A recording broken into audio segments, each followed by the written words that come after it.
Most people pray to the universe like a beggar asking for crumbs, their voices trembling with uncertainty as they whisper, "Please help me," or "I hope this works," into the void of their desperation.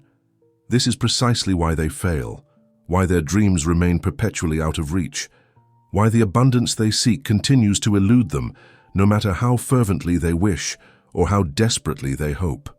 Wallace D. Wattles, one of the most revolutionary minds in the study of wealth consciousness, taught a truth so radical that it inverts everything you have been conditioned to believe about your relationship with reality. The universe doesn't respond to begging, it responds to orders. Not the arrogant demands of an inflated ego, not the frantic commands of a mind consumed by fear, but the calm, scientific commands of a consciousness that knows its own power with the certainty of mathematical law. What if the entire framework of your approach to manifestation has been inverted? What if you have been playing the role of servant when you were always meant to be the master? And what if the simple act of stopping your asking and starting your ordering could fundamentally restructure the very fabric of your material experience? The pain you carry is the suffocating feeling of helplessness, that gnawing sensation of being at the mercy of forces beyond your control, waiting endlessly and hoping, desperately for the universe to notice you, to grant you a favor, to throw you a bone from its table of infinite abundance. You have been taught to see yourself as a petitioner standing outside the gates of prosperity, hat in hand, hoping that somehow, someday, if you are good enough or lucky enough, the doors will open and you will be allowed entry into the life you desire. This is the condition of the modern seeker, perpetually waiting, endlessly hoping, chronically disappointed. We think we are servants of destiny, minor characters in a cosmic drama, written by forces we cannot comprehend or influence. Wattles flipped this script with the force of a scientific revolution. The formless substance, that infinite ocean of creative energy from which all things emerge, is not your master, but your servant. It is not a capricious deity that grants wishes based on worthiness or withholds blessings based on judgment. It is pure, intelligent energy waiting with infinite patience for direction, for instruction, for the clear command that will set it into motion. But here is the crucial understanding that separates those who manifest effortlessly from those who struggle perpetually. This formless substance cannot move, cannot create, cannot manifest anything in your experience until it receives a specific type of mental communication, what Wattles called the mental command, a thought form so precise, so charged with faith, so absolute in its certainty that it functions as an irrevocable decree in the court of universal law. The promise that stands before you now is nothing less than the complete transformation of your relationship with reality itself, the shift from passive victim to active creator, from hopeful beggar to commanding authority. You are about to learn the law of authority, the forgotten principle that governs all successful manifestation, the secret mechanism by which conscious beings impose their will upon the malleable substance of creation. This is not metaphor, not poetry, not wishful thinking dressed in spiritual language. This is the precise science of how to shift your mental posture from petitioner to commander, how to issue mental decrees that the creative forces of nature are not just invited, but compelled to obey. When you understand this law, when you learn to wield it with the precision of a master craftsman, you will no longer send out timid requests into the universe hoping something might come back. You will issue clear, definite orders and then watch with calm certainty as the universe reorganizes itself to fulfill them. The question is not whether this power exists. It has always existed, operating through you unconsciously every moment of your life. The question is whether you are ready to wield it consciously, deliberately, with the full force of your awakened will. What you are about to undertake is nothing less than the fundamental shift from passive faith to active dominion, from the consciousness of a subject to the consciousness of a sovereign.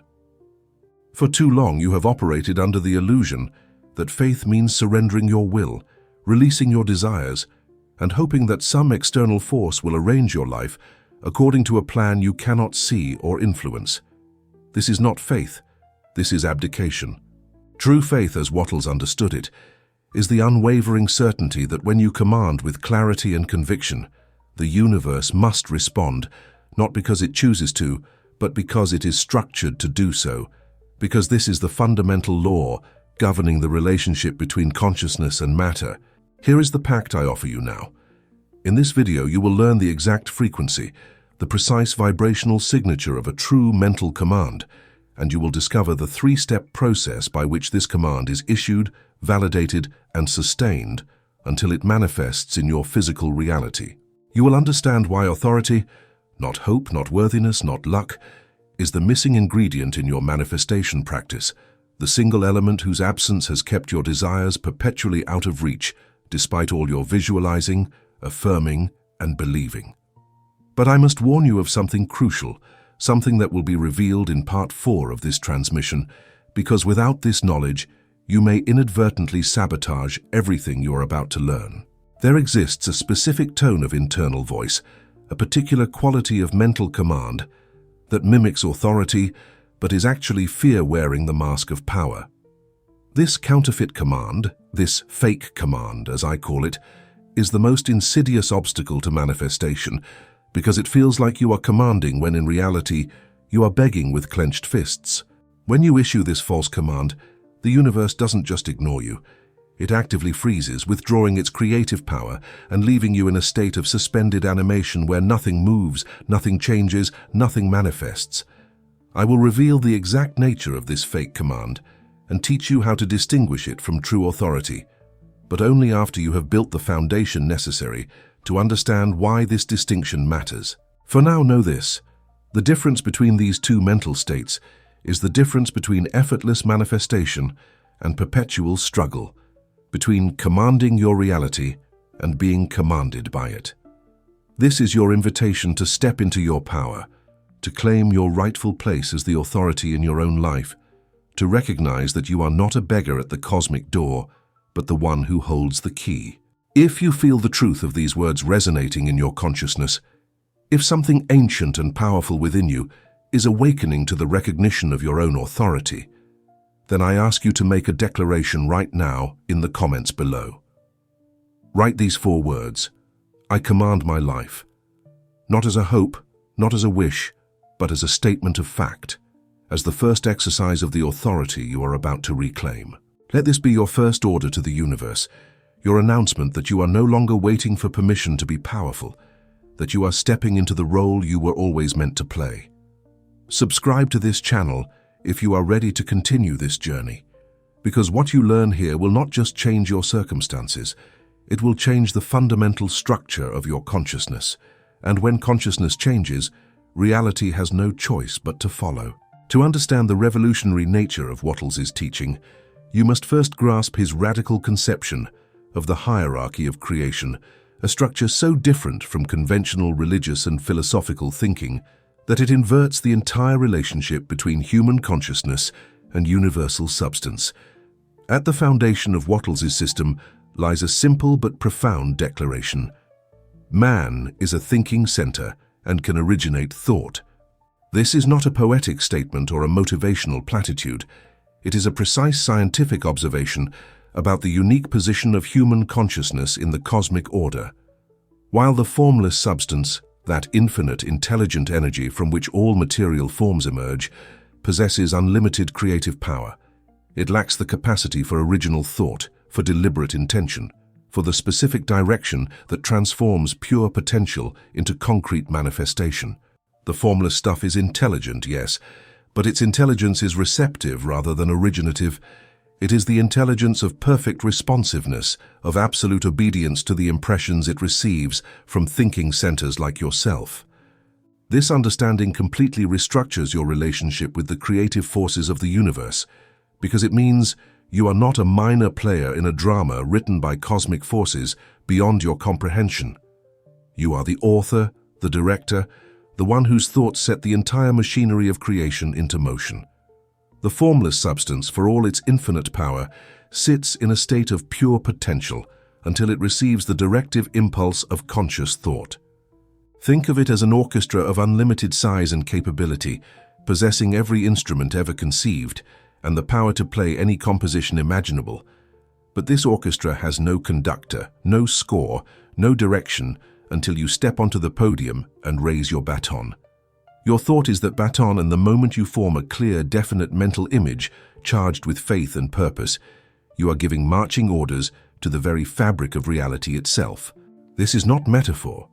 This is the actual mechanism by which individual consciousness interacts with universal substance to produce material effects. What makes this teaching so transformative is the recognition that the formless substance is not neutral or indifferent to your desires. It actively wants to be commanded. It seeks expression through you. It is perpetually pressing against the boundaries of your consciousness, looking for channels through which it can manifest. This is why Wattles insisted that the universe is not a reluctant giver that must be convinced or cajoled into providing for you. It is an eager servant, waiting with infinite patience for clear instructions. The problem has never been the universe's unwillingness to give. The problem has always been your inability to command with the clarity, definiteness, and authority that the creative process requires.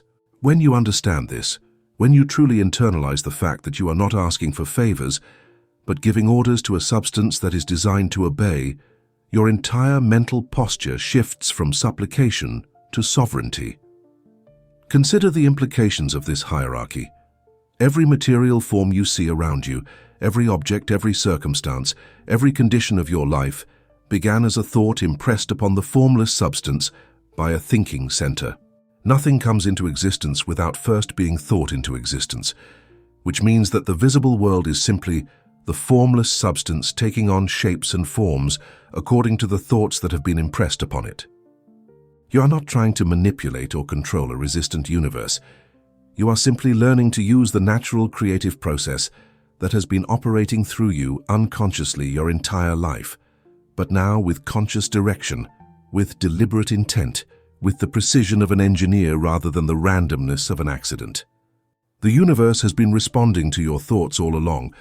Your current circumstances are the perfect reflection of your habitual mental patterns, but until now, you have been commanding unconsciously, sending out mixed signals, contradictory orders, vague wishes that the formless substance cannot translate into concrete forms. The genius of Wattles' system is that it removes the mystery, the superstition, the religious baggage that has obscured this simple truth. You are a thinking center with the power to originate thought, and the formless substance is the responsive medium that takes the shape of your thoughts. This is not a special gift reserved for saints or mystics or the spiritually advanced. This is the natural function of human consciousness, the basic operating system of your mind in relationship to universal substance. The question is not whether you have this power. You have been using it every moment of your life. The question is whether you will learn to use it consciously, deliberately, with the clarity and authority that produces the results you desire, rather than the random accidents of unconscious thinking. When you impress a clear thought upon the formless substance with faith and purpose, you are not hoping something might happen. You are setting in motion a chain of causation as reliable as any physical law, a process that must culminate in the material manifestation of that thought unless you interfere with it through doubt, fear, or the withdrawal of your mental command. This is why Wattles spoke of the science of getting rich rather than the art or philosophy of wealth. He understood that there are precise, repeatable principles governing the manifestation process, laws as exact as the laws of chemistry or physics. When you combine hydrogen and oxygen in the right proportions under the right conditions, you get water, not sometimes, not if you're worthy, not if the universe is in a good mood, but always, inevitably, as a matter of scientific law. Similarly, when you impress a clear, definite thought upon the formless substance with unwavering faith and purpose, you must get the material manifestation of that thought, not as a miracle or a gift, but as the natural outcome of the creative process. The universe is not judging your worthiness or testing your patience. It is simply responding to your mental commands with the precision and reliability of any natural law. But here is where most people stumble. They understand intellectually that their thoughts create their reality, but they continue to think and speak and act from the consciousness of a beggar rather than a commander. They form a mental image of what they want, but they do so tentatively, apologetically, with an underlying vibration of, I hope this works, or maybe if I'm lucky, that completely negates the commanding force of the thought. The formless substance doesn't respond to wishes or hopes or maybes. It responds to commands, to definite impressions made with the certainty of one who knows that their word is law. This is not arrogance. This is simply the recognition of your true position in the hierarchy of creation. You are not a servant, begging the universe for scraps. You are a thinking center with the power to direct the creative forces of nature, and the formless substance is your servant, waiting for your orders. The shift from servant consciousness to master consciousness is not a matter of changing your circumstances first and then feeling powerful. It is a matter of claiming your power now, in this moment, regardless of your current circumstances, and then watching as circumstances rearrange themselves to match your new mental posture. This is the inversion that Wattles taught. You don't wait for evidence of your power before you claim it. You claim your power first, and then the evidence appears. You don't wait for wealth to arrive before you adopt the consciousness of wealth. You adopt the consciousness of wealth now, and then wealth has no choice but to manifest, because the formless substance must take the shape of the dominant thoughts you impress upon it. This is not positive thinking or self-deception. This is the scientific application of the law governing the relationship between consciousness and matter. When you truly understand that you are a thinking center and that the formless substance is subservient to your will, you will never again approach manifestation with the energy of hoping or wishing or trying. You will approach it with the calm certainty of one who knows that their word is law, that their clear mental command must be obeyed, that the universe has no choice but to respond to the definite impressions you make upon it. This is the foundation upon which all successful manifestation is built, the recognition that you are not asking the universe for anything, you are commanding it, and the only question is whether your command is clear, definite, and sustained enough to produce the result you desire. Everything else, all the techniques, all the practices, all the methods, are simply ways of ensuring that your mental command is issued with the clarity and authority that the creative process requires. The formless substance is not your master, your judge, or your benefactor. It is your servant, your instrument, the responsive medium through which your thoughts become things. When you grasp this truth, not just intellectually but viscerally, when you feel it in your bones and breathe it with every breath, you will never again feel helpless or powerless or at the mercy of forces beyond your control. You will know with absolute certainty that you are the authority in your life, that your word is law in your universe, that the formless substance is waiting with infinite patience and perfect responsiveness for your next command. This is not a belief you adopt. This is a recognition of what has always been true, a remembering of your true position in the cosmic hierarchy, a reclamation of the power that has always been yours, but that you temporarily forgot in the fog of servant consciousness. The question now is not whether you have the power to command the universe. You have always had this power. The question is whether you are ready to use it, whether you are willing to step out of the familiar role of petitioner and into the unfamiliar but natural role of commander. This shift requires nothing more than a change in mental posture, a reorientation of your consciousness from asking to commanding, from hoping to knowing, from wishing to decreeing.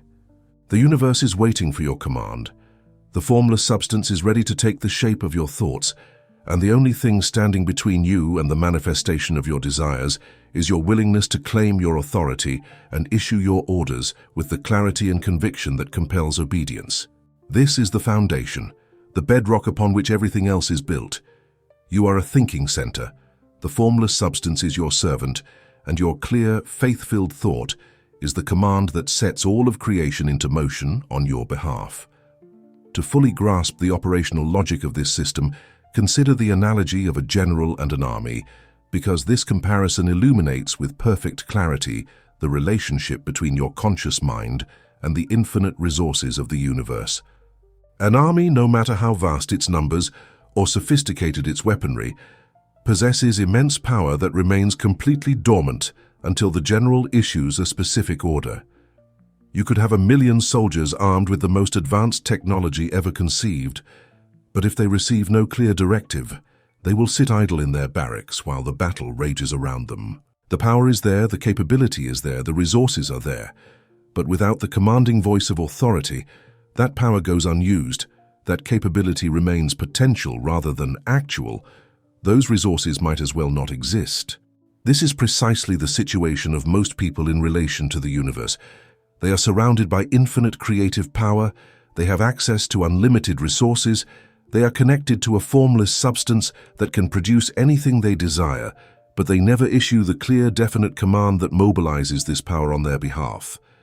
Now imagine what happens when the general speaks with uncertainty, when his voice trembles with doubt, when he says to his army, "I hope we win this battle," or "Maybe we should try to take that hill," or "If it's meant to be, victory will come."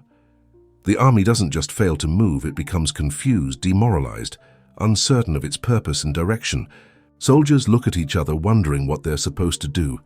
Officers wait for clarification that never comes, and the entire military machine grinds to a halt, not because it lacks power, but because it lacks clear direction. This is exactly what happens when you approach the universe with the energy of hoping, wishing, or tentative trying.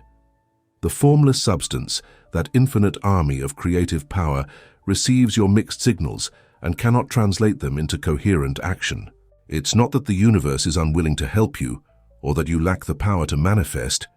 It's that your command is so unclear, so hedged with doubt, so qualified with ifs and maybes, that the creative forces cannot determine what you actually want them to do.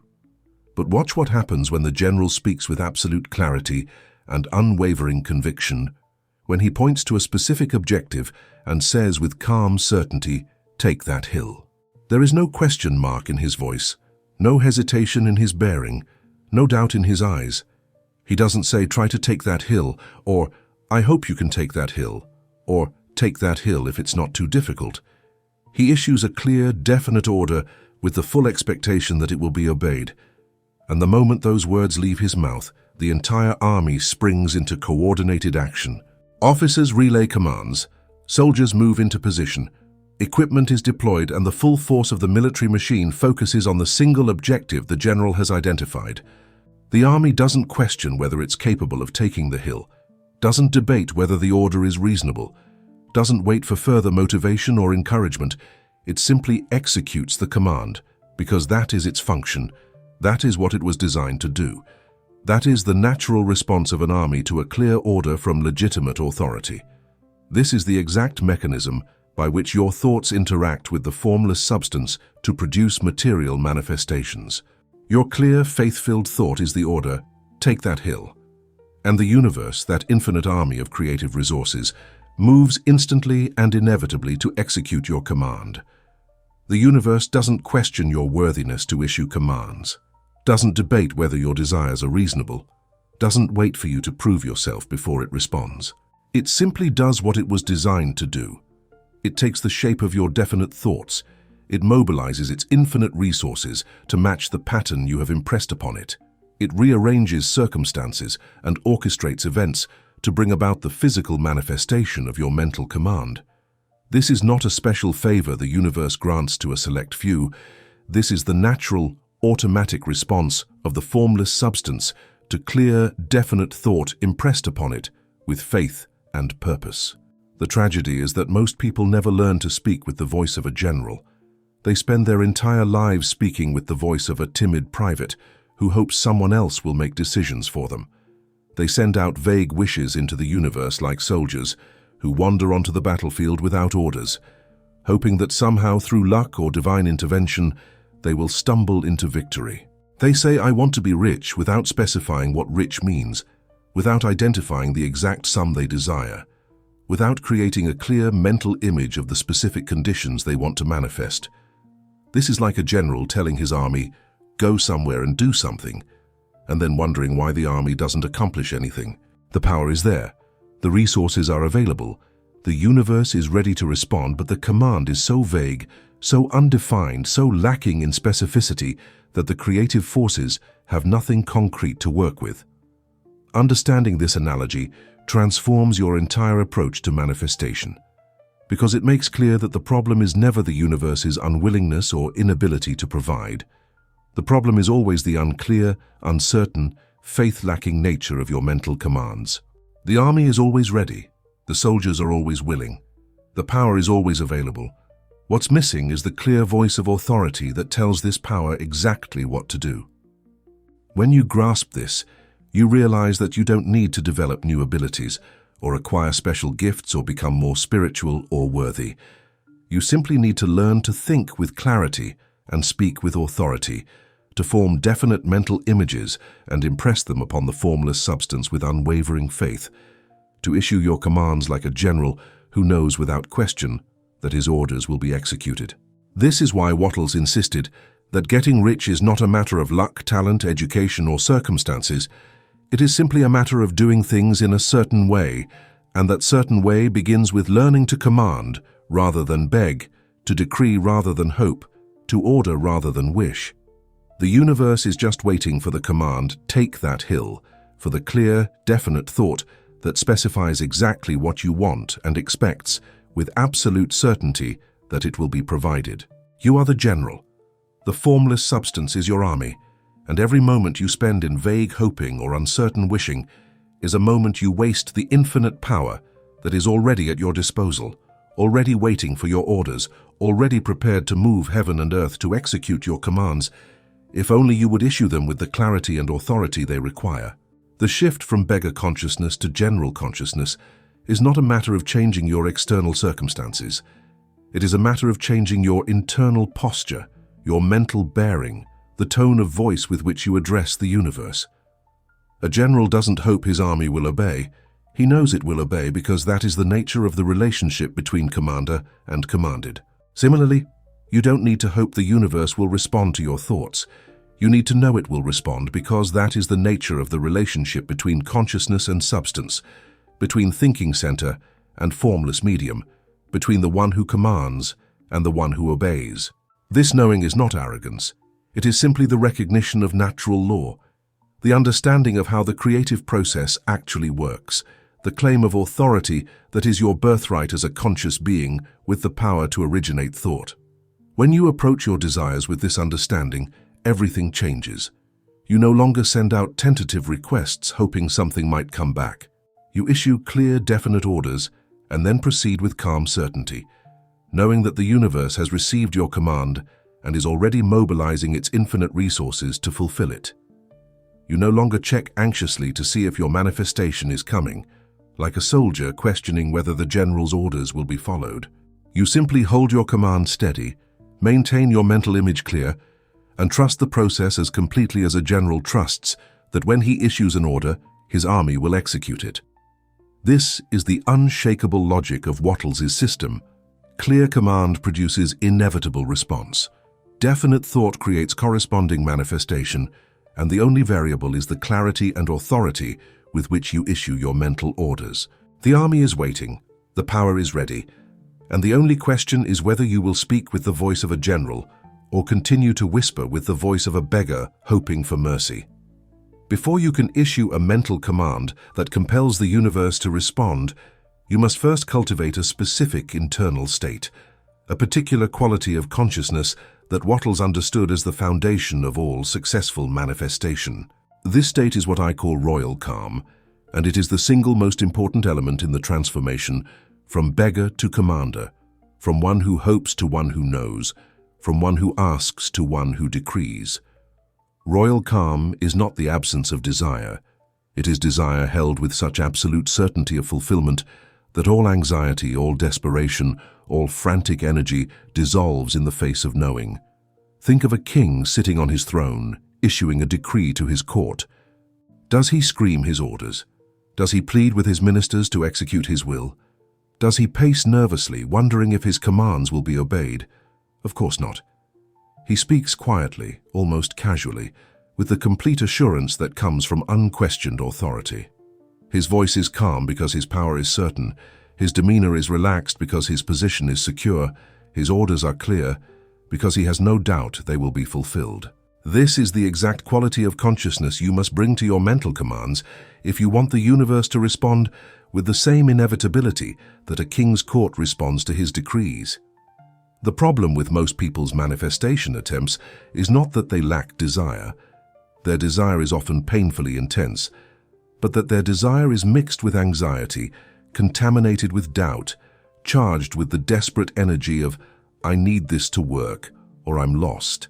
This desperation, no matter how understandable given your circumstances, is the vibrational signature of powerlessness, the frequency that broadcasts to the universe, "I am not in control.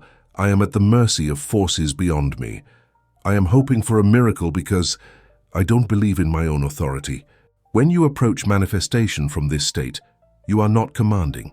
You are begging, and the universe responds to begging with the same indifference that a king's court responds to the pleas of someone who has no legitimate claim to make demands. Royal calm requires that you drop completely the anxiety of, "Will they listen?" and adopt instead the assumption of, "It is done." This is not pretending or self-deception. This is the natural state of consciousness that emerges when you truly understand your position in the hierarchy of creation. When you know, not believe, not hope, but know that you are a thinking center with the power to impress your thoughts upon the formless substance. And when you know that the formless substance must take the shape of your clear, definite thoughts, then anxiety becomes impossible. What is there to be anxious about when you understand that you are working with law, with principle, with a mechanism as reliable as gravity or thermodynamics? You don't anxiously wonder if gravity will work when you drop a stone. You know it will work, because that is the nature of gravity. Similarly, when you truly understand the law of authority, you don't anxiously wonder if your mental command will be executed. You know it will be executed because that is the nature of the relationship between thought and substance. The cultivation of royal calm begins with the recognition that your power does not depend on the universe's mood, on your worthiness, on external circumstances, or on any factor outside your own consciousness. Your power is inherent in your nature as a thinking being, and no condition or situation can diminish it unless you allow your consciousness to be dominated by the appearance of limitation. This is crucial. The physical circumstances you currently see around you are the result of your past thinking. Your habitual mental patterns, the commands you have been unconsciously issuing to the universe for years. They have no power to prevent you from issuing new commands, from impressing new thoughts upon the formless substance, from creating new circumstances that match your current desires rather than your past patterns. The king does not lose his authority because his kingdom faces challenges. His authority is inherent in his position, and he exercises it regardless of external conditions. When you approach your desires from royal calm, your entire energy shifts from the frequency of lack to the frequency of fulfillment. Instead of the desperate vibration of, "I don't have this, and I need it urgently," you emit the calm vibration of, "This is mine. It is already moving toward me, and I am simply waiting with patient certainty for it to appear in physical form." This shift is not semantic, it is vibrational. And the formless substance responds to vibration the way a musical instrument responds to the touch of a skilled player. When you are vibrating at the frequency of royal calm, you are playing the note that resonates with manifestation, with fulfillment, with the materialization of your desires. When you are vibrating at the frequency of desperation, you are playing a discordant note that repels the very things you seek, that tells the universe, "I am separate from my desires. I am lacking what I want. I am powerless to create what I need." The practice of royal calm is not about suppressing your desires or pretending you don't care whether your manifestations appear. It is about holding your desires with such complete certainty of their fulfillment that you can relax into the knowing, that you can release the tight grip of desperation and allow the creative process to unfold according to its own perfect timing. Think of the difference between a child who demands a toy with screaming and tears and a child who asks calmly because they have learned that their parent always provides what they need. The first child's desperation actually makes it less likely they will receive what they want, because the parent must first address the emotional state before they can address the request. The second child's calm certainty makes fulfillment almost automatic, because there is no emotional obstacle to overcome, no resistance to dissolve, just a clear request and a clear response. This is why Wattles emphasized that you must approach the creative process with faith, but faith of a particular quality, not the faith that hopes something might happen if you're lucky, but the faith that knows something must happen because you are working with law. This faith produces royal calm naturally, effortlessly, because when you know that your mental command is governed by the same certainty as any natural law, there is nothing to be anxious about, nothing to force, nothing to manipulate. You simply issue your command with clarity, seal it with the feeling of gratitude, and then maintain your consciousness in the state of knowing while the universe executes your order. This is the internal state that precedes all successful manifestation. Not the frantic energy of trying to make something happen, but the calm certainty of one who knows that it is already done in the invisible realm and is simply waiting for the right conditions to appear in the visible realm. The cultivation of royal calm is a practice, a discipline, a daily choice to align your consciousness with the truth of your power rather than the appearance of your circumstances. Every time you notice yourself slipping into anxiety, into the desperate energy of "I hope this works," you must consciously return to the state of royal calm by reminding yourself of the truth. You are a thinking center. The formless substance is your servant, your clear thought is law, and your desire is already fulfilled in the invisible realm. This is not affirmation or positive thinking. This is the deliberate alignment of your consciousness with the actual mechanics of manifestation, the conscious choice to think and feel from the end result rather than from the current circumstances. When you master this state, when royal calm becomes your default consciousness rather than something you have to work to achieve, you will discover that manifestation becomes effortless, that your desires appear with a naturalness and ease that seems almost miraculous, but is simply the result of working with law rather than against it. The test of whether you have achieved royal calm is simple. Can you think about your desire without anxiety? Can you visualize your goal without the desperate energy of "I need this now"? Can you speak about your manifestation without the qualifier "I hope" or "maybe" or "if it's meant to be"? If you can hold your desire in consciousness with the same calm certainty that you hold the knowledge that the sun will rise tomorrow, then you have achieved royal calm, and your mental command will carry the authority that compels the universe to respond. If you cannot, if thinking about your desire still triggers anxiety or desperation or doubt, then you must continue the practice of returning to the truth, of reminding yourself that your power is not dependent on circumstances, of choosing the state of knowing over the state of hoping. This is the mental preparation that precedes effective commanding, the cultivation of the internal state from which true authority naturally flows, the royal calm that announces to the universe, "I am not asking, I am not hoping, I am not begging, I am commanding, and I know with absolute certainty that my command will be obeyed." Now that you understand the required state of royal calm, you are ready to learn the precise architecture of the mental command itself, the three-step process by which your desires are translated from invisible thought into visible manifestation.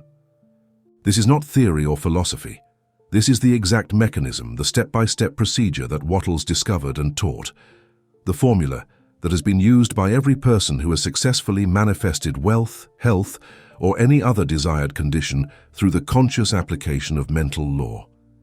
The mental command consists of three essential components, each of which must be present and properly executed for the manifestation process to work with the reliability and precision of natural law. These components are the definite blueprint, the vibrational seal, and the sustained focus, and together they form a complete system for impressing your desires upon the formless substance with such clarity and authority that manifestation becomes inevitable. Step 1. The definite blueprint, the order. The first and most critical component of your mental command is absolute specificity, the crystal-clear definition of exactly what you want the universe to produce for you. This is where most people fail before they even begin, because they approach manifestation with vague general desires that give the formless substance nothing concrete to work with. You cannot command some money and expect the universe to know what to give you. Does some money mean $10, $1,000, $1 million? The formless substance cannot fulfill a vague order any more than a builder can construct a house from the instruction, "Build me something nice."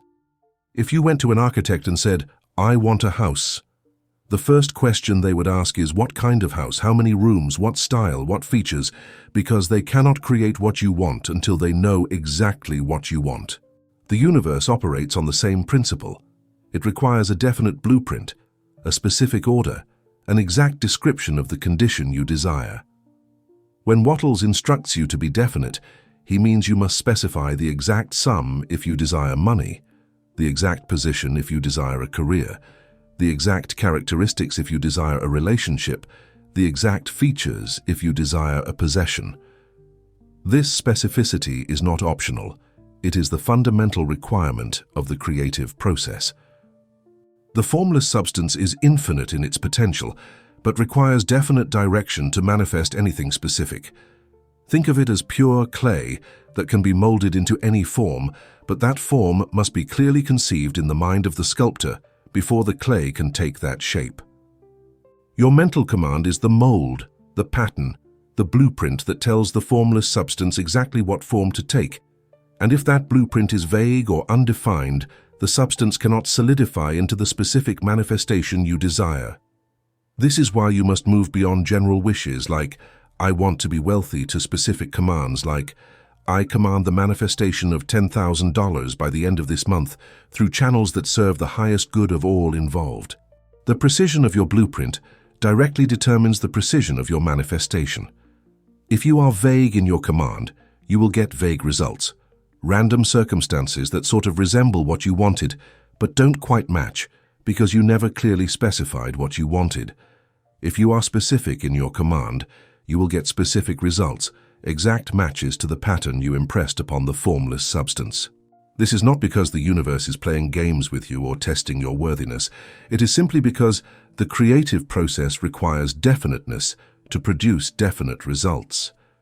You would never go to a restaurant and tell the waiter, bring me some food, and then be surprised when what arrives doesn't match your preferences. You specify exactly what you want, the dish, the preparation, the sides, the modifications, because you understand that specificity is required to get what you desire. The universe is no different. It is waiting for your specific order, and the more precise you are, the more precisely it can deliver. Step 2. The vibrational seal, the signature. Once you have created your definite blueprint, you must seal it with the emotional frequency that validates your command and gives it the power to move through the creative medium. This seal is the feeling of gratitude, but not gratitude as you typically understand it. Not thankfulness for something you already have, but gratitude for something you have commanded and know with certainty is on its way to you. This is the crucial distinction that most people miss. You must feel grateful before your manifestation appears in physical form, not after. By feeling grateful now, while your desire is still invisible, you are signing your mental command as received. You are claiming ownership of your manifestation in the present moment. You are announcing to the universe that as far as you are concerned, the transaction is complete. Think of gratitude as the signature on a legal document. The document might outline all the terms and conditions, might specify exactly what is being transferred from one party to another, but until both parties sign, the document has no legal force. Your definite blueprint is the document, outlining exactly what you are commanding the universe to manifest. But that blueprint needs your signature to become binding, to become operative, to become the law governing your reality. Gratitude is that signature, the emotional frequency that tells the formless substance, I accept this manifestation as mine. I claim it as already fulfilled.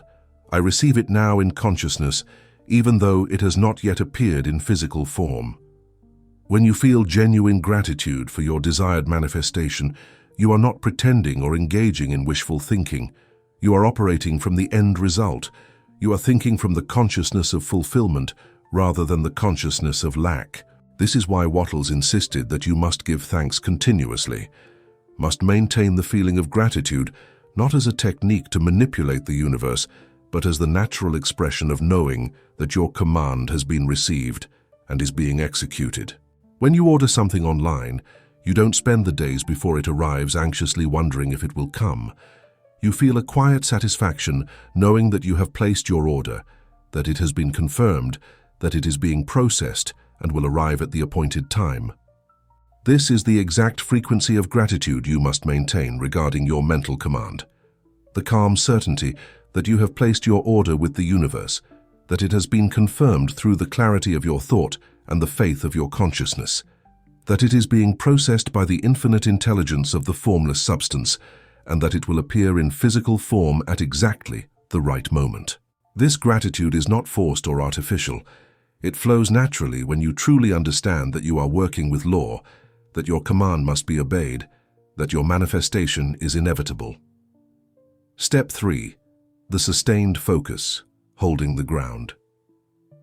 The final component of your mental command is the sustained maintenance of your consciousness in alignment with your desire, the disciplined practice of holding your mental ground against the inevitable assaults of doubt, fear, and contrary evidence. This is where most people sabotage their manifestations, because they issue a clear command, seal it with gratitude, and then 5 minutes later they start questioning whether it will work, whether they did it right, whether they deserve what they asked for, whether the universe really responds to mental commands. This wavering, this oscillation between faith and doubt, between commanding and begging, between knowing and hoping, is like issuing an order to your army and then immediately countermanding it, telling the soldiers to advance and then to retreat, to take the hill and then to abandon it. The army becomes confused, the creative forces cannot determine what you actually want, and your manifestation remains stuck in the invisible realm because you keep changing your command. Sustained focus means that once you have issued your mental command, you hold it steady, regardless of what you see in your current circumstances, regardless of what other people say, regardless of how long it takes for the physical manifestation to appear. You don't give an order and then ask 5 minutes later if it was a good idea. You don't issue a command and then spend the next week worrying about whether it will be executed. You state your desire clearly, seal it with gratitude, and then you act in the physical world as if the command has already been executed, as if your manifestation is already on its way, as if the only question is not whether it will arrive, but when it will arrive. This is not denial of reality. This is the recognition that there are two realities, the visible reality of current circumstances and the invisible reality of thought forms impressed upon the formless substance, and the invisible reality always precedes and determines the visible reality. The practice of sustained focus requires that you return again and again to your definite blueprint, that you refresh your feeling of gratitude daily or multiple times per day, that you consciously redirect your thoughts whenever they drift into doubt or fear or the observation of contrary evidence. This is not difficult or complicated. It is simply the discipline of keeping your consciousness aligned with your command rather than with your circumstances. Every time you notice yourself thinking it's not working, or maybe I did it wrong, or what if it doesn't come, you must immediately recognize these thoughts as the enemy of your manifestation, as the mental static that interferes with the clear signal you are sending to the universe, and you must replace them with the affirmation of your command. I have issued my order, it is being executed, my manifestation is on its way, and I am grateful for its inevitable arrival. This sustained focus is not about forcing or straining or trying to make something happen through mental effort.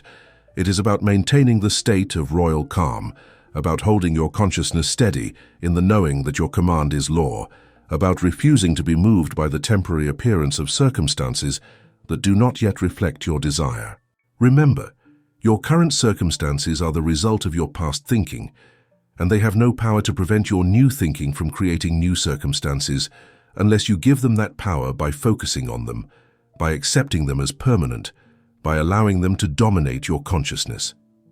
When you maintain sustained focus on your mental command, rather than on your current conditions, you are choosing to align with the invisible cause rather than the visible effect. And when you make this choice consistently, the visible effect must eventually change to match the invisible cause, because that is the law governing the relationship between thought and manifestation. After you have issued your mental command with clarity, sealed it with gratitude, and committed to sustained focus, you will inevitably face moments when doubt attempts to reassert itself, when fear whispers that perhaps it won't work, when the appearance of contrary circumstances tempts you to withdraw your command and return to the familiar consciousness of lack. This is the critical moment, the point at which most people abandon their manifestations just before they would have appeared. And this is where you must employ what I call the post technique, the mental discipline of dismissing doubt with the same authority that a master dismisses a rude servant who has overstepped their bounds. When doubt arises, and it will arise because your old patterns of thinking do not surrender easily, you must not engage with it, must not debate with it, must not try to overcome it through argument or analysis. You must simply dismiss it with the calm statement, "I have given the command, it is settled." This dismissal is not suppression or denial. It is the exercise of authority, the recognition that doubt has no legitimate claim on your consciousness, no right to interfere with the command you have issued, no power to prevent the manifestation you have set in motion. Think of a king who has issued a decree to his court. If a servant later comes to him and says, "Your Majesty, are you sure that was a good decree? Maybe you should reconsider. What if it doesn't work out?" The king does not engage in a lengthy discussion about the merits of his decision.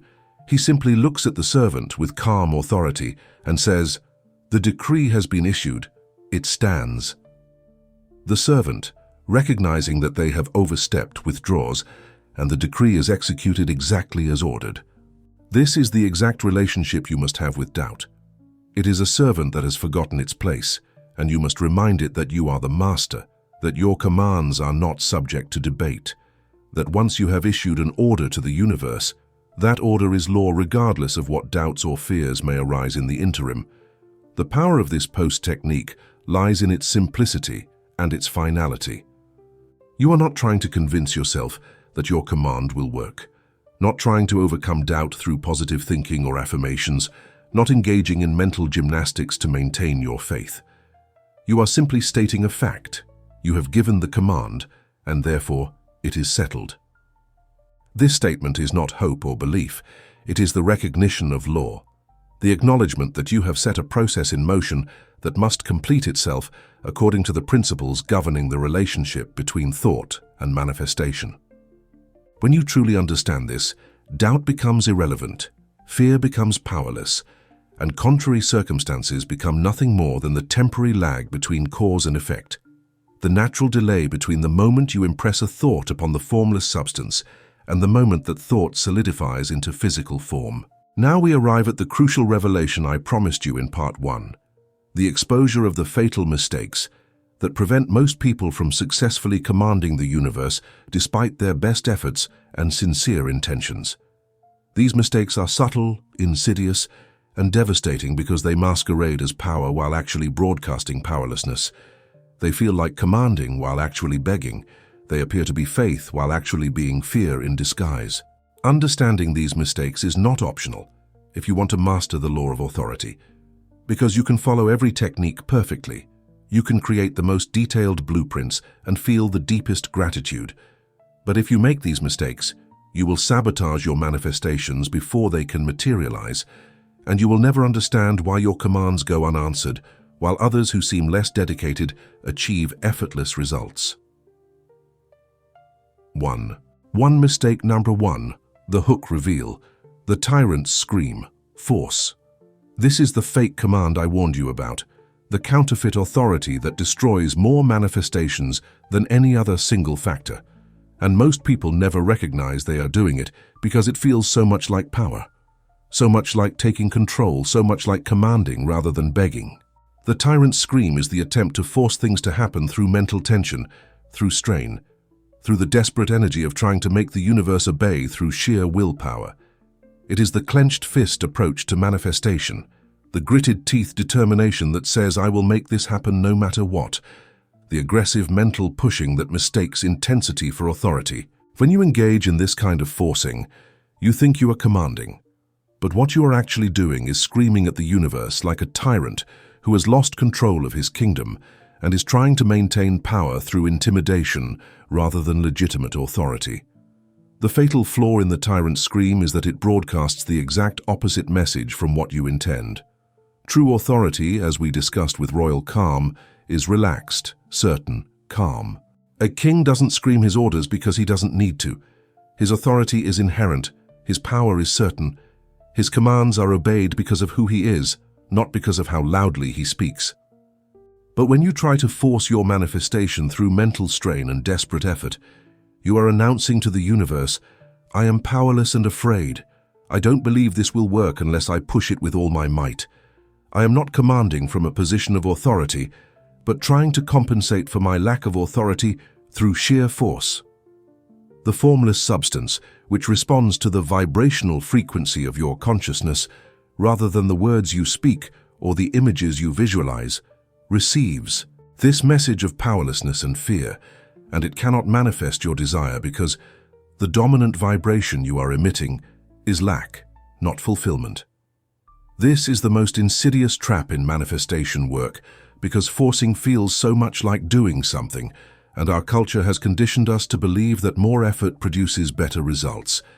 That if something isn't working, we just need to try harder, push more, force it to happen through determination and willpower. But the law of authority operates on completely different principles. It requires relaxation, not tension, certainty, not effort, knowing, not trying. When you are straining to make something happen, when you are desperately visualizing with clenched concentration, when you are trying to force the universe to obey through mental effort, you are operating from the consciousness of one who does not have authority, one who must compensate for lack of power through exertion, one who is trying to make something happen rather than allowing it to happen according to law. True authority is effortless because it is certain. Fake authority must strain because it is uncertain, and the universe always responds to the underlying vibration, not the surface appearance. The test of whether you are commanding or forcing is simple. How does your body feel when you think about your desire? If you feel relaxed, calm, certain, then you are commanding. If you feel tense, anxious, like you need to push or make something happen, then you are forcing. And you must immediately return to royal calm, must release the tension, must remember that the universe responds to clear commands held with certainty, not to desperate efforts charged with fear. The irony is that the moment you stop forcing and start truly commanding, the moment you release the tension and relax into the knowing, your manifestations begin to flow with an ease that seems miraculous, but is simply the natural result of working with law rather than against it. Force repels, authority attracts, strain blocks, certainty opens. The tyrant's scream pushes your desires further away. The king's calm draws them inevitably toward you. 401. Mistake. Number 2. The maybe vibration. The second fatal mistake is more subtle but equally destructive. It is the habit of qualifying your mental commands with uncertainty, of ending your visualizations with, "if it's meant to be," or "hopefully," or "maybe this will work." These qualifiers seem harmless, even humble or spiritual, but they are actually the complete cancellation of your command, the withdrawal of your authority, the announcement to the universe that you don't really believe in your power to command and are hedging your bets in case it doesn't work. A command, by definition, is absolute. When a general tells his army to take a hill, he doesn't add, "if it's meant to be," or "hopefully you can do it," or "maybe this will work." The moment he adds these qualifiers, he transforms his command into a suggestion, his order into a hope, his authority into uncertainty, and the army responds accordingly, with confusion, hesitation, and ultimately inaction. The maybe vibration is particularly insidious because it often masquerades as spiritual surrender or trust in divine timing, and many manifestation teachers actually encourage this kind of qualifying as a way to avoid being too attached to your desires. But this is a fundamental misunderstanding of how the law of authority works. Surrender and trust do not mean withdrawing your command or qualifying your desire. They mean issuing your command with absolute clarity and then relaxing into the certainty that it will be fulfilled according to the perfect timing of the creative process. There is a world of difference between "I command this manifestation and trust that it will appear at the perfect time," and "maybe this will manifest if it's meant to be." The first statement is a command held with faith. The second statement is the cancellation of the command through doubt disguised as humility. When you end your mental command with any form of maybe or hopefully or if, you're essentially telling the formless substance, "Never mind, I'm not sure I have the authority to command this. Please ignore my previous order and just do whatever you think is best." The universe, receiving this mixed message, this oscillation between commanding and retracting, between certainty and doubt, cannot produce a clear manifestation because you have not given it a clear command to execute. It's like ordering a meal at a restaurant and then immediately saying to the waiter, "Actually, never mind, just bring me whatever you want, or maybe nothing, whatever feels right to you." The waiter would be completely confused about what to bring you, and you would likely end up with nothing because you never actually placed a definite order. This is exactly what happens when you qualify your mental commands with uncertainty. You confuse the creative forces, you withdraw your authority, and you end up with nothing because you never actually commanded anything definite. The practice of eliminating the maybe vibration requires vigilant attention to your internal dialogue because these qualifiers are often so habitual that you don't even notice you're using them. Every time you visualize your desire or think about your manifestation, you must pay attention to the subtle energy with which you hold that thought. Are you holding it as a definite command, as a settled fact, as something that is certain to manifest? Or are you holding it as a possibility, as something you hope might happen, as a wish that may or may not be granted? The difference in these two ways of holding your desire is the difference between commanding and begging, between authority and uncertainty, between manifestation and perpetual waiting. Your command must be absolute, unqualified, certain, and any thought or feeling that introduces doubt or uncertainty must be immediately recognized and dismissed as the enemy of your manifestation. Having identified the fatal mistakes that sabotage most people's manifestations, we now turn to the master's tips, the specific instructions that Wattles himself provided to ensure that your mental commands carry the clarity and authority necessary to produce inevitable results. These are not optional refinements or advanced techniques. These are the foundational principles that separate those who successfully command the universe from those who spend their lives hoping and wishing without ever seeing their desires materialize. Wattles, in his characteristic directness, stated the principle with perfect clarity. You must know what you want and be definite. You can never get rich or start the creative power into action by sending out unformed longings and vague desires. This statement contains the entire secret of successful manifestation, and it deserves careful examination because most people violate this principle every single day without realizing they are doing so. When Wattles says you must know what you want, he is not suggesting that you have a general idea or a vague preference. He means you must know with the precision of an engineer drawing blueprints, with the clarity of a surgeon making an incision, with the definiteness of a mathematician solving an equation. Unformed longings are the enemy of manifestation because they give the formless substance nothing concrete to work with, nothing specific to create, nothing definite to manifest.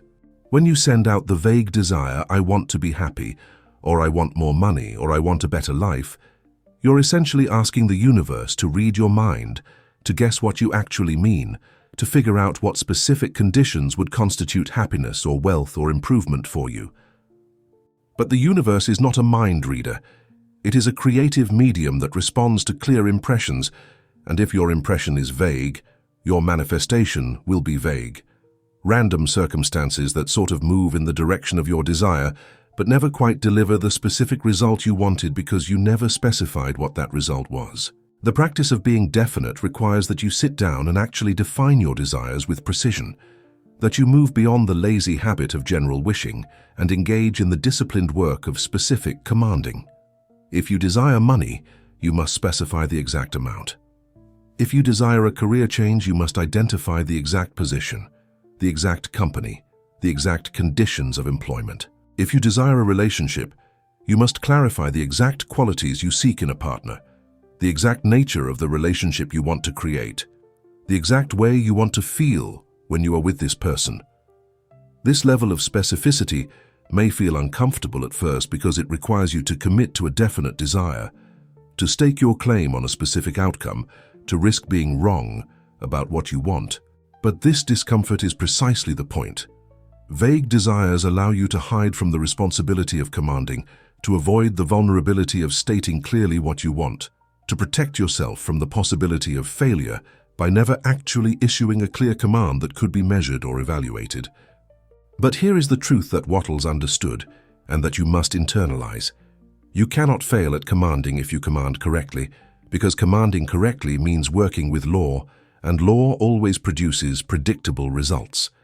The only way to fail is to never actually command, to spend your life in vague wishing and unformed longing, to avoid the clarity and definiteness that the creative process requires.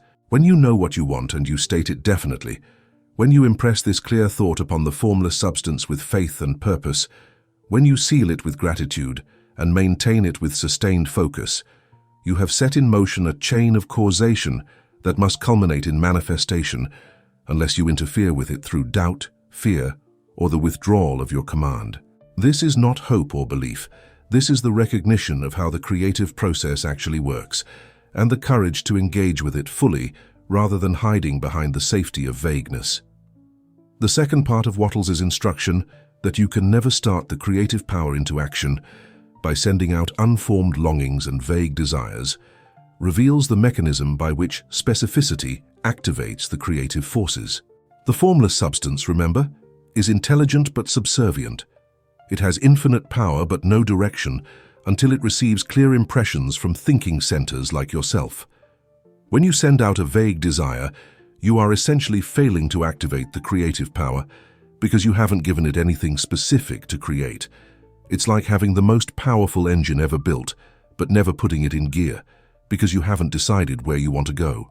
The power is there, the capability is there, the resources are there, but they remain dormant, unused, wasted, because you haven't issued the clear command that would set them in motion toward a specific destination. This is why Wattles insisted that the science of getting rich begins with knowing what you want and being definite about it. Not because definiteness is a nice quality to have, or because it makes you more organized or disciplined, but because definiteness is the fundamental requirement for activating the creative power, for starting the engine, for setting the formless substance in motion toward the manifestation of your desire. Without definiteness, you are not commanding. You are just thinking randomly, hoping vaguely, wishing generally, and none of these mental activities have the power to impress the formless substance with the clarity necessary to produce a specific manifestation. With definiteness, you transform your thinking from random mental noise into a clear signal, from vague hoping into precise commanding, from powerless wishing into authoritative decreeing, and the moment you do this, the creative forces begin to move, circumstances begin to arrange themselves, opportunities begin to appear, and your manifestation becomes not a possibility, but an inevitability. The master's instruction then is simple but demanding.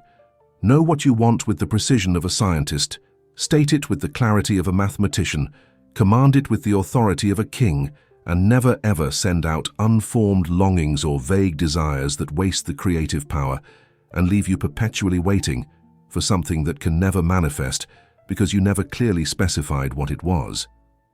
This is the refinement that separates masters from beginners, commanders from beggars, those who manifest effortlessly from those who struggle endlessly. The universe is waiting for your command, but it must be a real command. Clear, definite, specific, absolute, not a vague wish or an unformed longing or a qualified hope. Give the universe something concrete to work with, and it will work miracles on your behalf. Give it vagueness, and it will give you nothing because there is nothing definite to manifest. The principles that Wattles taught are not new inventions or modern discoveries. They are the rediscovery and scientific articulation of ancient truths that have been encoded in spiritual texts, religious teachings, and mystical traditions for thousands of years. When we examine these ancient sources with the understanding we have now gained about the law of authority, we find that they are not speaking metaphorically or poetically, but describing the actual mechanics of how consciousness interacts with the creative forces of the universe to produce material manifestations.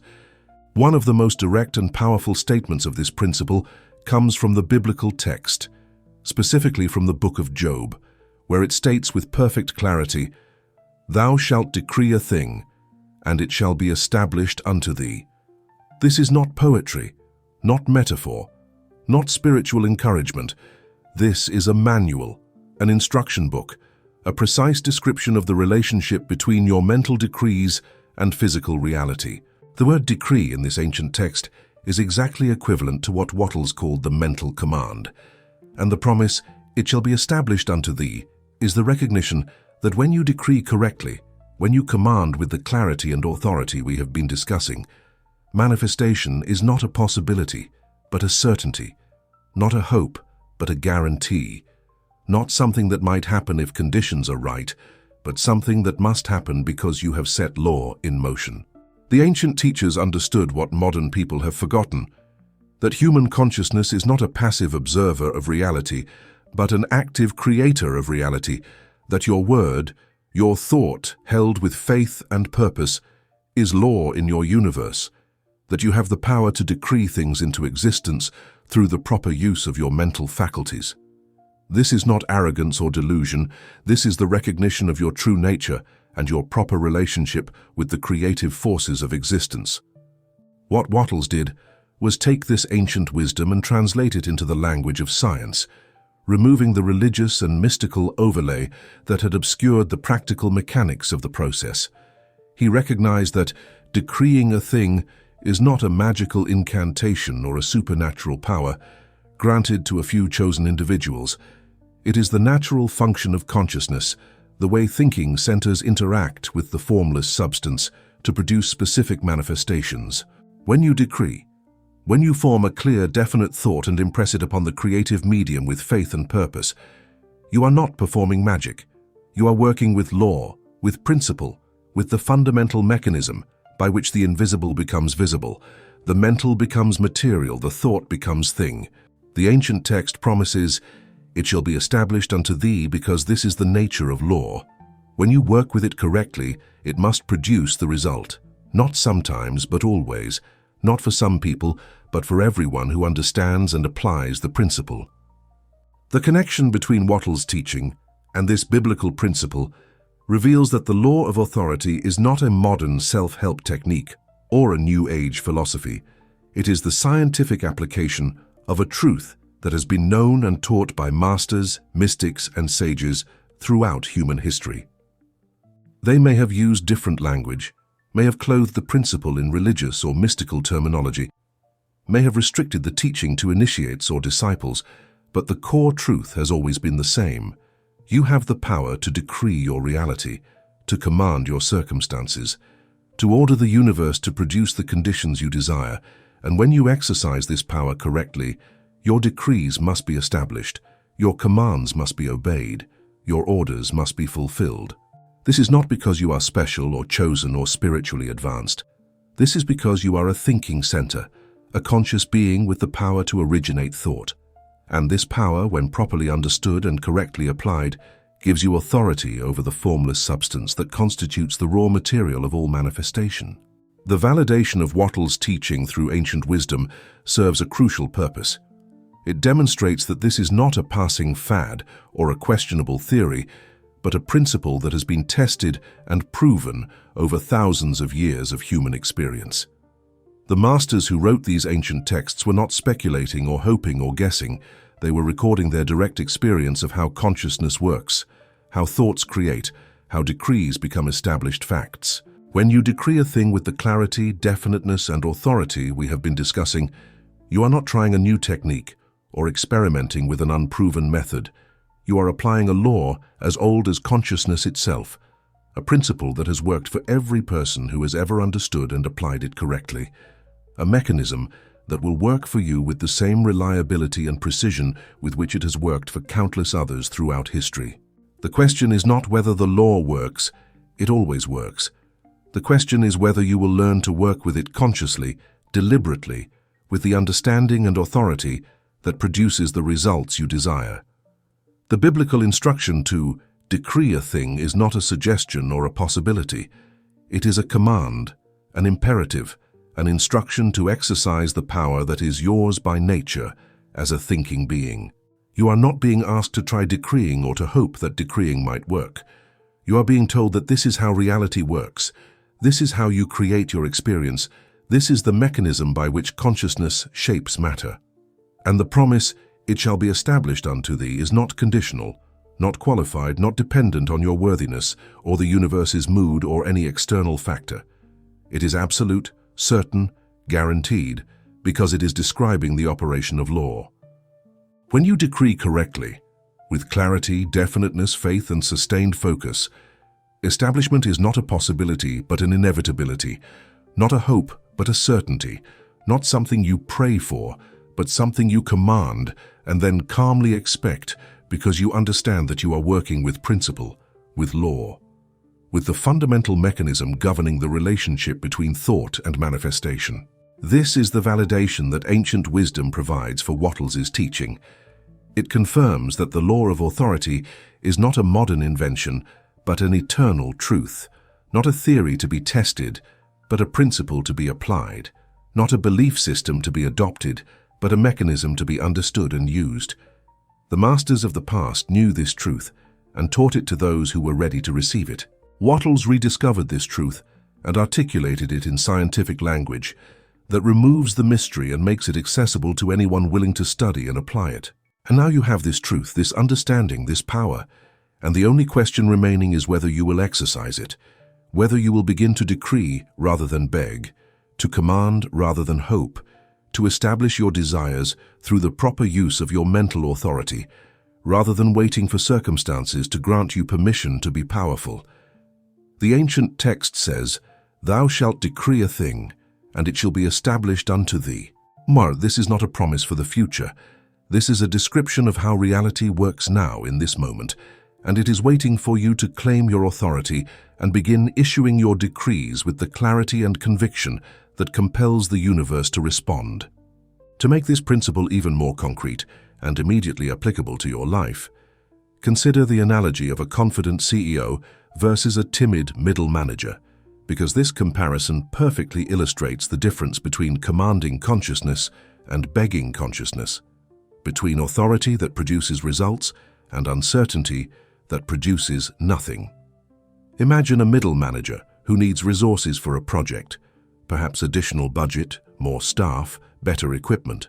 This manager approaches the executive team apologetically, voice uncertain, body language defensive, words qualified with, "I was hoping maybe," and "if it's not too much trouble," and "I understand if this isn't possible."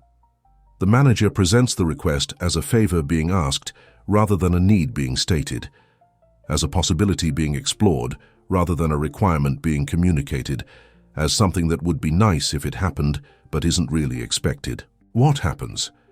The executive team, sensing the manager's uncertainty and lack of conviction, either ignores the request entirely or gives it low priority, and the manager returns to their department empty-handed, convinced that the resources aren't available when the real problem was that they never actually asked for them, with the authority necessary to receive them. Now contrast this with a CEO who determines that the company needs to enter a new market, acquire a competitor, or launch a major initiative. The CEO doesn't apologize for needing resources. They state clearly what is required, they explain the strategic rationale, they set the timeline, and they expect, not hope, not wish, but expect that the entire organization will mobilize to provide what is needed. The CEO's voice is calm but certain. Their body language is relaxed but commanding. Their words are definite and unqualified. They don't say, "I was hoping maybe we could try to," or "if it's not too much trouble." They say, "We will do this. Here's what we need. Here's the timeline. Make it happen." And what happens? The entire company scrambles to provide the resources, to clear the obstacles, to make the CEO's vision a reality, not because the CEO has more inherent value than the middle manager, but because the CEO speaks with authority, commands with certainty, and expects obedience as the natural response to clear direction. This is the exact difference between how most people approach the universe and how masters approach the universe. Most people are like the timid middle manager, approaching manifestation apologetically, asking for what they want as if it's a favor, qualifying their desires with uncertainty, hoping that maybe, if they're lucky, if conditions are right, if the universe is feeling generous, they might receive something close to what they want. They send out requests that are really just wishes, commands that are really just hopes, decrees that are really just suggestions, and then they wonder why the universe doesn't respond, why their manifestations don't appear, why they remain stuck in circumstances they don't desire. The problem is not that the universe is unwilling to provide or that they lack the power to manifest. The problem is that they are approaching the creative forces with the consciousness of a timid middle manager rather than the consciousness of a confident CEO. And the universe, like any organization, responds to the level of authority with which you speak. Masters, on the other hand, approach the universe like confident CEOs approaching their organizations. They don't apologize for their desires, don't qualify their commands, don't hedge their decrees with uncertainty. They determine what they want with clarity. They state it with definiteness. They command it with authority, and they expect, with the calm certainty of one who knows their position and power, that the infinite resources of the universe will mobilize to fulfill their command. They understand that the universe is not their superior or their judge, but their instrument, their servant, the responsive medium through which their thoughts become things, and they speak to it accordingly, not with arrogance or entitlement, but with the natural authority of one who knows their proper relationship with the creative forces. And the universe responds exactly as the organization responds to the CEO, immediately, completely, inevitably, because that is its nature, that is its function, that is how it is designed to work. The lesson of this analogy is profound. The universe doesn't respond to the content of your requests, but to the consciousness from which those requests emerge. Two people can ask for exactly the same thing, the same amount of money, the same career opportunity, the same relationship, but one will receive it effortlessly, while the other struggles endlessly. Not because one is more worthy or more spiritual or more deserving, but because one asks with the consciousness of a CEO, while the other asks with the consciousness of a middle manager. The CEO consciousness is royal calm, is definite command, is sustained focus, is the knowing that I have stated what is needed and it will be provided because that is how this system works.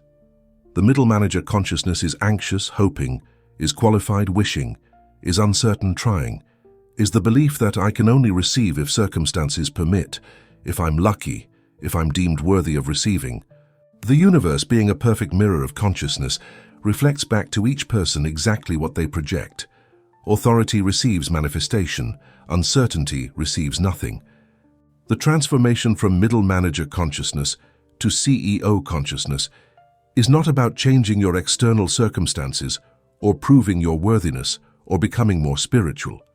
It is simply about recognizing and claiming the authority that has always been yours, that has never been taken from you, that you have only temporarily forgotten in the fog of cultural conditioning and limiting beliefs. You are not a middle manager in the organization of the universe. You are the CEO of your reality, and every moment you spend in apologetic requesting rather than authoritative commanding is a moment you waste the power that is naturally and rightfully yours. The universe is your organization. The formless substance is your resource pool, and your clear, definite, faith-filled thoughts are your executive orders. The only question is whether you will speak with the voice of authority and receive the immediate response that authority commands, or whether you will continue to speak with the voice of uncertainty and receive the neglect that uncertainty invites. As we approach the conclusion of this transmission, it is time to synthesize everything you have learned into a unified understanding of your true position in the cosmic order and your actual relationship with the creative forces of existence. The universe, as Wattles understood and taught, is not a conscious entity with preferences or judgments or moods that change based on factors beyond your control. It is a mechanism of pure potential, an infinite field of responsive substance that has no agenda of its own, no desires to fulfill, no plans to execute, except those that are impressed upon it by thinking centers like yourself. This formless substance is waiting, has always been waiting, will always be waiting, for the directive force that tells it what form to take, what conditions to create, what circumstances to manifest in your physical experience. And you, by virtue of being a conscious being with the power to originate thought, are that directive force. You are not a passive participant in a drama written by cosmic forces. You are the author, the director, the one whose mental commands set the entire creative machinery in motion. This understanding completely inverts the relationship most people have with reality. Instead of seeing yourself as a subject hoping for favors from a capricious universe, you recognize yourself as the authority whose word is law in your personal reality. Instead of waiting for permission to be wealthy, healthy, successful, or happy, you understand that you are the one who gives permission, the one who decrees what shall be, the one who commands the formless substance to take the shapes and forms that match your desires. This is not arrogance or spiritual bypassing or denial of physical reality. This is simply the recognition of how the creative process actually works, the claim of the power that has always been yours, but that you have been conditioned to deny, forget, or project onto external authorities. The moment you truly internalize this understanding, the moment you shift from hoping to commanding, from asking to decreeing, from wishing to ordering, your entire experience of manifestation transforms from struggle to ease, from uncertainty to certainty, from occasional success to consistent results. It is not arrogant to command your life. It is your duty, your function, your purpose as a thinking center in a universe of responsive substance. The formless substance wants to be commanded, seeks direction from conscious beings, exists for the purpose of taking the shapes and forms that thinking centers impress upon it. When you fail to command, when you abdicate your authority and wait passively for circumstances to change, when you hope and wish and try without ever issuing clear, definite orders, you are not being humble or spiritual or surrendered. You are simply failing to fulfill your function, refusing to use the power that is naturally yours, leaving the infinite creative potential of the universe dormant and unused when it could be producing the exact conditions you desire. The universe needs your commands, the way an army needs a general, the way an organization needs a CEO, the way a musical instrument needs a player. Without your clear direction, it remains pure potential. With your authoritative commands, it becomes your servant, your instrument, your means of creating the life you desire. The synthesis of power, then, is this. You are a thinking center with the inherent authority to command the formless substance. This authority is not earned through worthiness, not granted through spiritual advancement, not dependent on external circumstances or other people's approval. It is yours by nature, by virtue of your consciousness, by the simple fact that you can originate thought and impress that thought upon the responsive medium of universal substance. The only question has ever been whether you would recognize this authority, claim this power, and exercise this function with the clarity and conviction necessary to produce consistent results. Everything you have learned in this transmission, the cultivation of royal calm, the creation of definite blueprints, the sealing with gratitude, the maintenance of sustained focus, the avoidance of forcing and qualifying, all of these are simply ways of ensuring that you command correctly, that you exercise your authority effectively, that you use your power in alignment with the laws governing the creative process. You are not learning to become powerful. You are learning to recognize and use the power that has always been yours. Now hear this message of empowerment. Let it sink into the deepest levels of your consciousness. Let it dissolve every remaining doubt about your capacity to create the life you desire. Stop waiting for permission to be rich. Stop hoping that someday, somehow, if you're good enough or lucky enough or spiritual enough, the universe will grant you the abundance you seek. Stop approaching your desires with the energy of a beggar at the cosmic door, hoping for scraps from the table of infinite plenty. You are not a beggar. You are the one who owns the table, who commands the feast, who determines what shall be served and when it shall appear. You are not waiting for permission because you are the one who gives the permission, the one who decrees what shall be, the one whose word is law in your personal universe. The formless substance is listening, has been listening your entire life, is listening right now in this very moment, waiting with infinite patience and perfect responsiveness for the clear, calm voice of authority that tells it exactly what to create, exactly what to manifest, exactly what circumstances to produce in your physical experience. This is not motivational rhetoric or positive thinking or wishful fantasy. This is the actual truth about your relationship with the creative forces of existence, the scientific fact about how consciousness interacts with substance to produce material manifestations. Every moment you spend in passive hoping is a moment you waste the power that could be actively creating. Every thought you think from the consciousness of lack is a command to the universe to produce more lack. Every time you qualify your desires with maybe or hopefully or if it's meant to be, you are withdrawing your authority and telling the formless substance that you don't really expect to receive what you're asking for. The universe is not withholding from you. You are withholding from yourself by refusing to claim your power, by declining to exercise your authority, by choosing the familiar role of victim over the unfamiliar but natural role of creator. Speak your desires not as wishes but as laws, not as hopes but as decrees, not as possibilities but as certainties. When you want something, don't say, "I wish I had this," or "I hope this comes to me," or "Maybe someday I'll be able to afford this." Say instead, "I command this into my experience," or "I decree this as my reality," or "This is mine, and I am grateful for its inevitable manifestation." Feel the difference in these statements. Notice how the first set makes you feel small and powerless, while the second set makes you feel expansive and authoritative. This is not just a semantic difference, it is a vibrational difference, a shift in consciousness from servant to master, from beggar to commander, from one who receives what circumstances allow to one who creates what they desire. The universe responds to the vibrational frequency of your consciousness, and when you shift from the frequency of hoping to the frequency of commanding, you align yourself with the creative forces in a way that makes manifestation not just possible, but inevitable. Order the universe and watch it fall in line. This is not metaphor. This is instruction. The universe is designed to respond to clear orders issued with authority, and when you learn to issue such orders, when you create definite blueprints, seal them with gratitude, maintain them with sustained focus, and hold them in royal calm, you will discover that the universe is not resistant or reluctant or selective about who it serves. It serves everyone who understands the law and applies it correctly, everyone who speaks with authority rather than uncertainty, everyone who commands rather than begs. You have spent too long waiting for evidence of your power before claiming it. Now you must claim your power first and then watch as the evidence appears. You have spent too long hoping the universe will notice you and grant you favors. Now you must recognize that you are the authority the universe is waiting to obey, the commander whose orders set all of creation in motion on your behalf. The message of empowerment is simple but profound. You are not powerless. You have never been powerless. You have only been unconscious of your power, untrained in its use, conditioned to deny it by a culture that benefits from your belief in your own helplessness.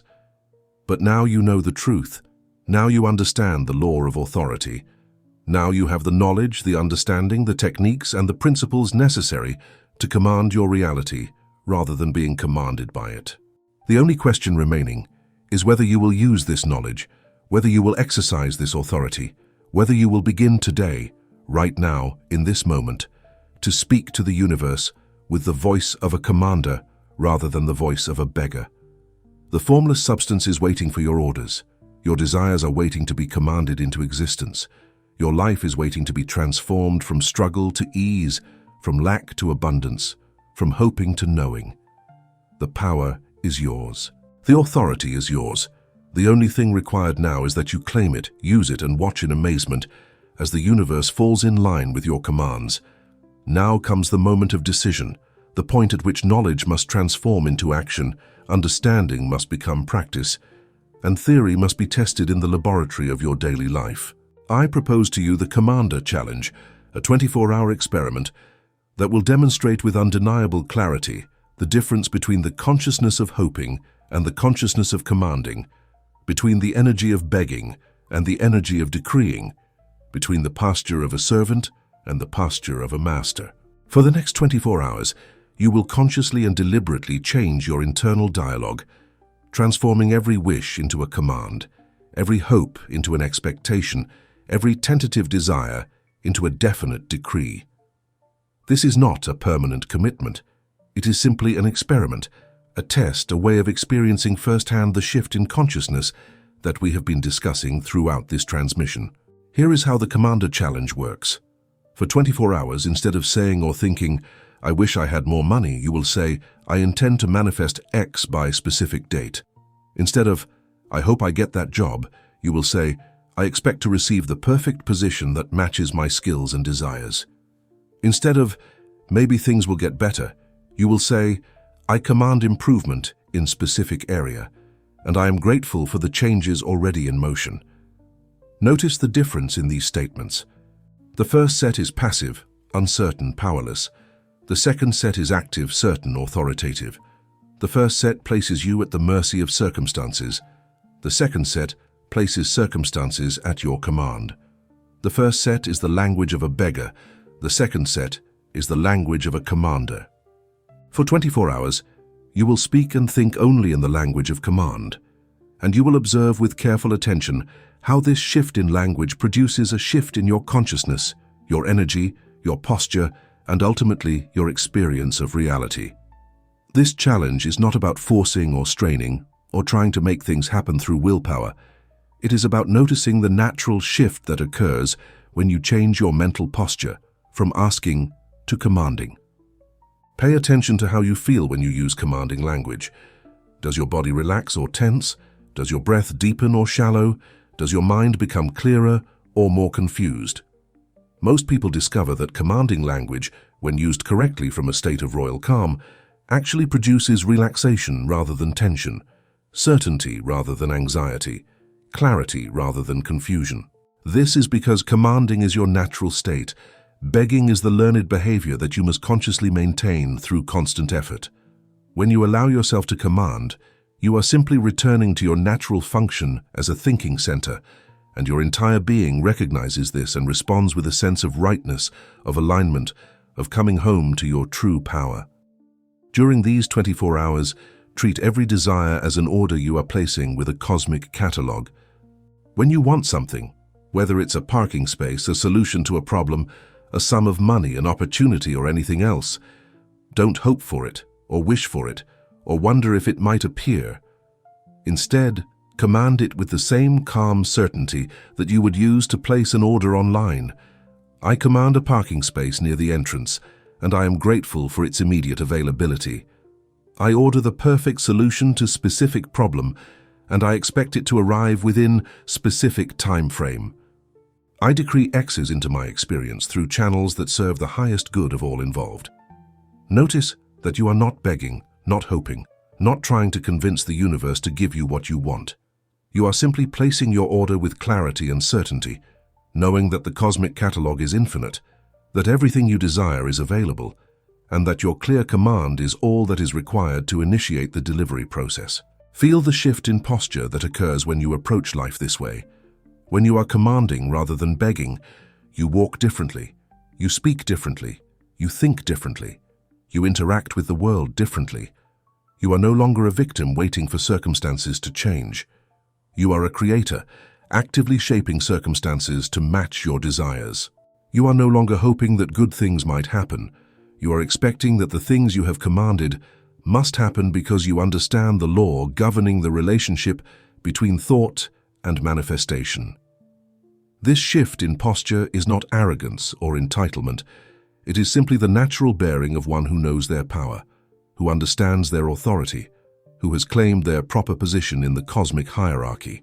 Kings walk with confidence not because they are better than others, but because they know their role, and they fulfill it without apology or hesitation. You are learning to walk with the same confidence, the same certainty, the same natural authority that comes from knowing who you are and what you can do. At the end of your 24-hour Commander Challenge, take time to reflect on what you observed. Did you notice any immediate changes in your circumstances, your opportunities, your interactions with others? Did you experience a shift in your internal state, your confidence, your sense of power? Did you find it difficult to maintain commanding language, or did it feel natural once you got used to it? Most importantly, did you notice the difference between the consciousness of hoping and the consciousness of commanding, between asking the universe for favors and ordering the universe to produce specific results?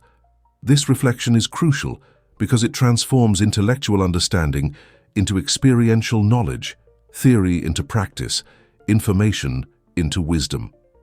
You're not just learning about the law of authority, you are experiencing it directly, testing it in your own life, discovering for yourself that it works exactly as described when you apply it correctly.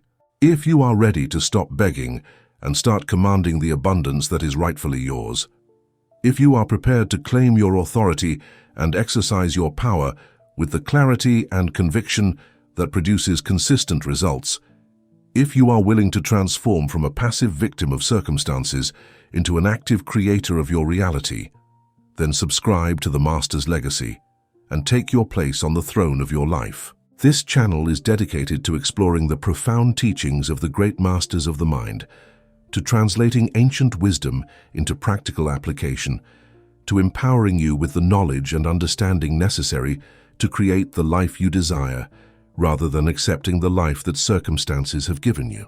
The journey from servant to master, from beggar to commander, from hoping to knowing is not a quick fix or an easy path, but it is the most important journey you will ever undertake, because it is the journey from powerlessness to power, from limitation to freedom, from struggle to ease. The universe is waiting for your command. The formless substance is ready to take the shape of your thoughts. The infinite resources of creation are mobilized and prepared to execute your orders. The only question is whether you will issue those orders with the clarity, definiteness, authority, and sustained focus that compels obedience, or whether you will continue to send out vague wishes and uncertain hopes that give the creative forces nothing concrete to work with. You now have the knowledge, you now have the understanding, you now have the techniques and principles. The only thing remaining is the decision to use them, to claim your authority, to exercise your power, to command your life, rather than being commanded by circumstances. Make that decision now. Issue your first command. Feel the shift in consciousness that occurs when you stop asking and start ordering. And then watch, with calm certainty and grateful expectation, as the universe falls in line with your will, as circumstances rearrange themselves to match your commands, as your desires manifest with a naturalness and ease that seems miraculous, but is simply the result of working with law rather than against it. You are the commander, the universe is your servant.